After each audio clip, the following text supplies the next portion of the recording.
Hello everyone, कैसे हैं आप सभी लोग। आशा है कि आप लोग बहुत बहुत अच्छे होंगे। मेरे प्यारे बच्चों, आज है 25 जून और 25 जून साल 2026 के हरियाणा करंट अफेयर इस वीडियो में हम लोग पढ़ने वाले हैं।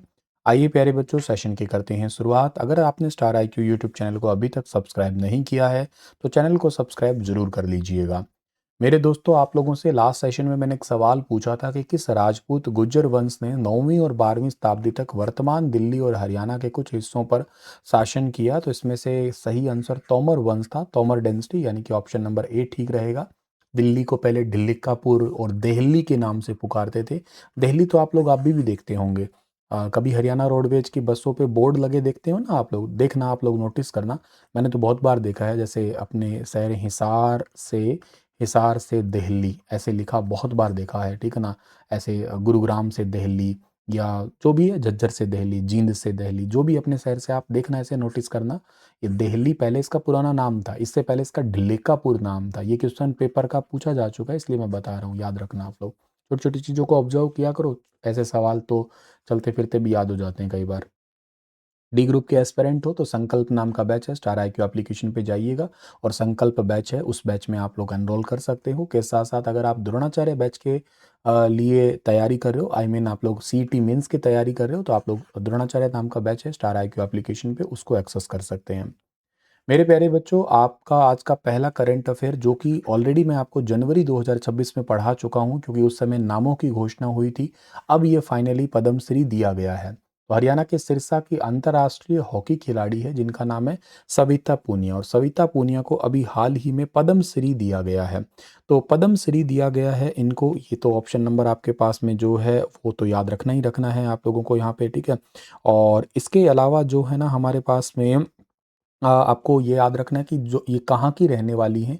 तो ये रहने वाली हैं पद्मश्री खिलाड़ी, हरियाणा के सिरसा डिस्ट्रिक्ट की रहने वाली है। एक तो नाम आपको वैसे तो याद रहेगा, ये हरियाणा के सिरसा जिले की रहने वाली हैं।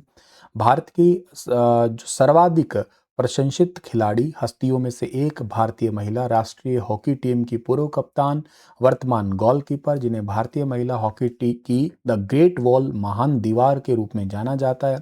लगातार 3 बार FIH goalkeeper of the year का खिताब जीतने वाली पहली भारतीय महिला और आने वाली पीढ़ियों की महिला एथलीट की प्रेरणा स्रोत, सविता पुनिया को खेल के क्षेत्र में पद्मश्री साल 2026 से सम्मानित किया गया। सिरसा के जोधका की रहने वाली है, द्रौपदी मुर्मू जी के द्वारा इनको सम्मानित किया गया है। टोक्यो ओलंपिक 2020 में ऑस्ट्रेलिया के खिलाफ 8 पेनल्टी कॉर्नर बचाने के कारण उन्हें भारतीय महिला हॉकी की द ग्रेट वॉल के नाम से जाना जाता है। और साल 2018 में इनको अर्जुन अवार्ड से भी सम्मानित किया जा चुका है। लगातार 3 बार FIH goalkeeper of the year सम्मान भी पाने वाली पहली भारतीय महिला है। PR श्रीजेश के बाद में 300 अंतर्राष्ट्रीय मैच खेलने वाली दूसरी भारतीय गोलकीपर भी बनी है ये। सिरसा जिले की बेटी बचाओ बेटी पढ़ाओ की अभियान की ब्रांड एम्बेसडर भी ये रही है। और इसके अलावा टोक्यो ओलंपिक 2020 में ये उप कप्तान थी, उस टीम ने चौथा स्थान हासिल किया था उस समय। इनकी कप्तानी में 2022 के बर्मिंघम कॉमनवेल्थ गेम्स में कांस्य पदक मिला था, और इनकी कप्तानी की टीम ने ही FIH नेशंस कप है उसका भी खिताब जीता था। इनका जन्म 11 जून 1990 को हुआ है। पिता महेंद्र है, स्वास्थ्य विभाग से रिटायर्ड फार्मासिस्ट है, और माता लीलावती है जो कि गृहिणी है। 2021 में सोनीपत के अंकित बलहारा से, जो कनाडा में एक सॉफ्टवेयर इंजीनियर हैं, उनके साथ में इनकी शादी हुई है। और अपने दादा रणजीत सिंह के साथ, जिनको अपना रोल मॉडल मानती है, उनके साथ इन्होंने हॉकी खेलने की जो सफ़र की शुरुआत की थी। 2003-4 में सिरसा की अगरसेन नर्सरी, उसके बाद में हिसार के साई सेंटर से इन्होंने कोच आज़ाद सिंह मलिक के नेतृत्व में अपनी शुरुआत की थी। लंबी हाइट और फुर्ती को देखते हुए कोच ने इन्हें गोलकीपर के लिए चुना था। साल 2007 में सीनियर नेशनल हॉकी कैंप के लिए इनका सिलेक्शन हुआ। 11 में इन्होंने अपने अंतर्राष्ट्रीय करियर की शुरुआत की थी। 2013 में इन्होंने सीनियर भारतीय महिला हॉकी टीम में डेब्यू किया। 2016 में भारतीय टीम को 36 साल बाद ओलंपिक में पहुंचाने में अहम भूमिका निभाई। 2016-17 के अंदर भारतीय महिला हॉकी टीम की कप्तान बनी। 2018 में एशियन गेम्स में सिल्वर मेडल मिला। 18 में ही वुमेन्स एशियन चैंपियंस ट्रॉफी में गोल्ड मेडल। 21 में जो टोक्यो ओलंपिक था उसमें बहुत ही अच्छा प्रदर्शन रहा था, भारतीय टीम को चौथे स्थान पे लेके आई। ग्रेट वॉल ऑफ इंडिया के रूप में इनको जाना गया उस समय। और इसके साथ-साथ 2022 में कॉमनवेल्थ गेम 2022 में कांस्य पदक मिला। 22 में ही वुमेन्स एफआईएच नेशंस कप में गोल्ड मेडल मिला। 22 में ही world athlete of the year बनने वाली पहली भारतीय हॉकी खिलाड़ी बनी। 23 में एशियन गेम्स 2022 में कांस्य पदक मिला इनको, जो 2023 में जिसका आयोजन हुआ था। 2022 का था वो, लेकिन आयोजन उसका 23 में हुआ था। 24 में वुमेन्स एशियन चैंपियंस ट्रॉफी में भी गोल्ड मेडल जीत चुकी हैं ये। तो इनको 2018 में अर्जुन अवार्ड मिला, 2024 में पद्म श्री मिल गया। Hockey India goalkeeper of the year बनी, 3 बार बन चुकी है। और 2026 का जो है ना इनको सम्मान, ये तो गलती से लिखा गया, 2026 का ही पद्म श्री इनको मिला है, ध्यान रखना आप लोग, ठीक है। नेक्स्ट आता है सितंबर 2026 में हरियाणा में कौन सी चैंपियनशिप आयोजन करने का फैसला लिया गया है। तो सितंबर 2026 में हरियाणा राज्य पैरा एथलीट्स चैंपियनशिप का आयोजन करवाया जाएगा। इसकी अध्यक्षता अभी हाल ही में para sports association of Haryana की बैठक हुई थी, और इसकी अध्यक्ष है हरियाणा की स्वास्थ्य मंत्री आरती राव।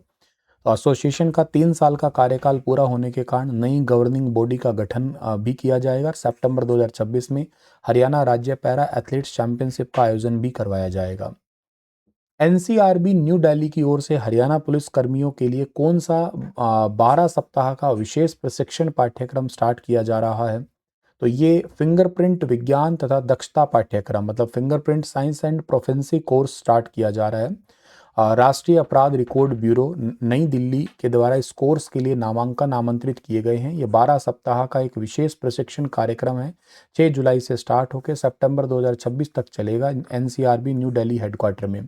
इसका टारगेट है कि हरियाणा पुलिस के जितने भी अधिकारी और कर्मचारी हैं, उनकी फिंगरप्रिंट साइंस और आधुनिक अपराध जांच तकनीकों में उनकी एफिशिएंसी को बढ़ाना है। इस प्रशिक्षण कोर्स के लिए इंस्पेक्टर, सब इंस्पेक्टर, सहायक उप निरीक्षक, एएसआई, हेड कांस्टेबल इस श्रेणी के इच्छुक पुलिसकर्मी अपना आवेदन कर सकेंगे। फिंगरप्रिंट साइंस की बारीकियां, नेशनल ऑटोमेटेड फिंगरप्रिंट जो आइडेंटिफिकेशन सिस्टम है, इसके अलावा डिजिटल पहचान टेक्निक है, इन सब चीज़ों को जानने का एक मौका मिलेगा। हरियाणा में जमीन की रजिस्ट्री और इंतकाल प्रक्रिया को तेज और पारदर्शी बनाने के लिए कौन सी नई प्रणाली की शुरुआत की गई है। तो हरियाणा में पेपरलेस रजिस्ट्री 2.0 और ऑटो इंतकाल प्रणाली की शुरुआत की गई है।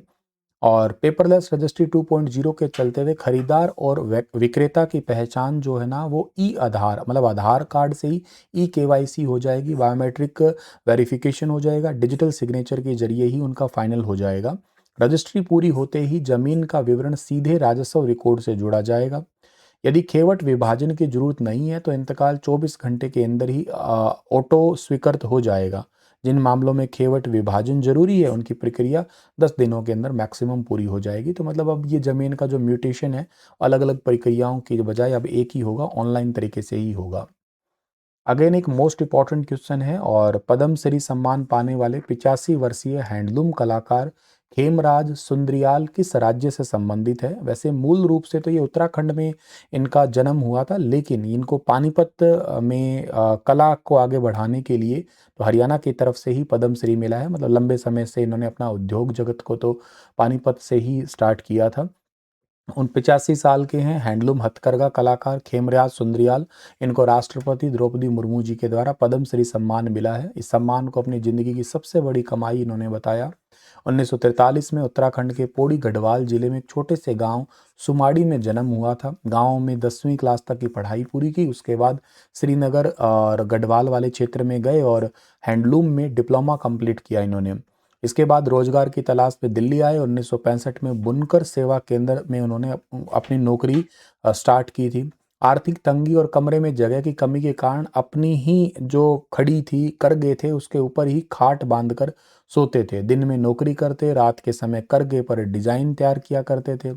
बनारस में रहते हुए इन्होंने करगे पर नई तकनीक और डिजाइन विकसित किए। बाद में 1975 में पानीपत तबादला हुआ, और उसके अलावा इन्होंने हैंडलूम और कॉटन उद्योग में नए नए प्रयोग करना स्टार्ट किया। इन्होंने एम.एफ. हुसैन, सतीश गुजराल, सतीश गुप्ता जी, देश के प्रसिद्ध कलाकारों की कलाकृतियों को कपड़े या करगे पर उकेर कर कला और हैंडलूम को एक नई दिशा दी थी। 2003 में इनको नेशनल अवार्ड मिला था। रिटायरमेंट के बाद पहली हैंडलूम कलाकृति के लिए उन्हें नेशनल राष्ट्रीय पुरस्कार दिया गया। 2009 में इनको संत कबीर अवार्ड मिला। देश का पहला संत कबीर अवार्ड इन्हीं को ही मिला था। ये पद्म श्री इनको मिला है हैंडलूम और कला के क्षेत्र में आजीवन और असाधारण योगदान के लिए भारत सरकार ने इन्हें प्रतिष्ठित सम्मान से सम्मानित किया है। तो इनका संबंधित जो है ना पानीपत से है, मूल रूप से तो उत्तराखंड के, लेकिन हाँ, इनका कारोबार पानीपत का ही रहा है। 85 साल की उम्र में अपनी स्थापित फैक्ट्री से जुड़े हैं। इनका संचालन अब इनका बेटा करता है और इनकी सफलता का मूल मंत्र मेहनत, धैर्य और काम तो खैर है ही है, आपको याद रखना है ये तो आपको ये पद्मश्री वाले सवाल अब बहुत अच्छे ज़रूरी हो गए हैं इसी सेशन में। अगर मैं आपको 2025 का पद्मश्री बताऊं तो भी 2 ही लोगों को मिला था। उनमें से एक आपको नाम याद होगा हरविंदर का, जो कि खिलाड़ी हैं। कहाँ के सर? वो खिलाड़ी हरियाणा के कैथल जिले के आर्चरी से संबंधित है। टोक्यो पैरालंपिक में उन्होंने कांस्य जीता था टोक्यो में तो, और इसके अलावा पेरिस के अंदर उन्होंने गोल्ड मेडल जीत लिया था। और इसके बाद में एक खिलाड़ी है खिलाड़ी क्या सॉरी साहित्यक क्षेत्र में मिला डॉक्टर संत राम देसवाल को। और ये मूल रूप से तो झज्जर के रहने वाले हैं और वैसे ये लंबे समय से रहे सोनीपत में रहे हैं। साहित्य के क्षेत्र में इनको पद्मश्री मिला। ये 2025 के थे। इससे पहले 2024 की ओर बता देता हूँ, उस समय तो 4 लोगों को मिला था ये। एक तो मिला था गुरविंदर सिंह को मिला था, सोशल वर्क के लिए मिला था इनको, सिरसा के रहने वाले थे ये। एक डॉक्टर हरिओम जी को मिला था, जो साइंस एंड इंजीनियरिंग क्षेत्र के अंदर इनको मिला था। एक महावीर सिंह गुड्डू को मिला था, ये आर्ट क्षेत्र में, ये जींद गांगुली गांगुली वाले क्षेत्र है ना, वहाँ के रहने वाले हैं ये। एक है रामचंद्र सिहाग जी, ये साइंस एंड एग्रीकल्चर सेक्टर में इनको भी मिला था। तो ये टोटल 4 जो है ना, 2024 के 4 थे। ठीक है, ध्यान रखना आप लोग। 2025 में 2, 26 में भी 2। मोस्ट इंपॉर्टेंट क्वेश्चन है, एग्जाम में पूछा जा सकता है आपसे। देश का पहला संगठित पशु रक्तदान शिविर किस शहर में आयोजित किया गया? तो ये हिसार के अंदर किया गया। ऑप्शन नंबर आपका थर्ड वाला बिल्कुल ठीक रहेगा। जीव संजीवनी महाअभियान, दैनिक जागरण जो है ना, एक न्यूज़पेपर है, उनकी तरफ से इसकी एक मुहिम की शुरुआत की गई थी। और ये लाला लाजपत राय पशु चिकित्सा एवं पशु विज्ञान विश्वविद्यालय लुआस के सहयोग, इनके मतलब एक न्यूज़पेपर इसमें था, साथ में ये लुआस यूनिवर्सिटी है, इन्होंने एक महाअभियान की शुरुआत की थी। और ये हरियाणा के हिसार में पूरे भारत का पहला, जैसे आप और हम ब्लड डोनेट करते हैं, ऐसे पशुओं का रक्तदान शिविर लगाया गया। इस शिविर के पहले दिन 4 कुत्तों और एक भैंस ने रक्तदान कर और स्टार्टिंग में कह सकते हैं इस अनूठी पहल का हिस्सा बनने का संदेश दिया है। मेन टारगेट यही है कि वॉलेंट्री ब्लड डोनर नेटवर्क विकसित करना है, ताकि सड़क दुर्घटना जैसे कई बार पशुओं की हो जाती है, या बड़े ऑपरेशंस होते हैं, या एनीमिया, या बहुत सारे ऐसे चिंचड़ जनित रोग होते हैं, उसमें पशुओं में खून की कमी हो जाती है, तो वहाँ पे ये हेल्प मिलेगी फिर। लुआस के वीसी का नाम डॉक्टर विनोद कुमार वर्मा है, ध्यान रखना आप लोग ये। आज का सेशन इतना ही है आप लोगों के लिए। मैं मिलता हूं अगले सेशन में। आप मुझे बताना हरियाणा राज्य महिला आयोग की नई अध्यक्ष किसे बनाया है, और उपाध्यक्ष भी बता देना आप लोग, ठीक है। इस बोर्ड के बारे में बता देना, कब बना था, इसका हेडक्वार्टर कहाँ पे है, ठीक है। चलिए, राधे राधे, अपना ख्याल रखना। सेशन कैसा लगा बताना जरूर। चैनल को सब्सक्राइब और वीडियो को शेयर ज़रूर कर देना। Thank you.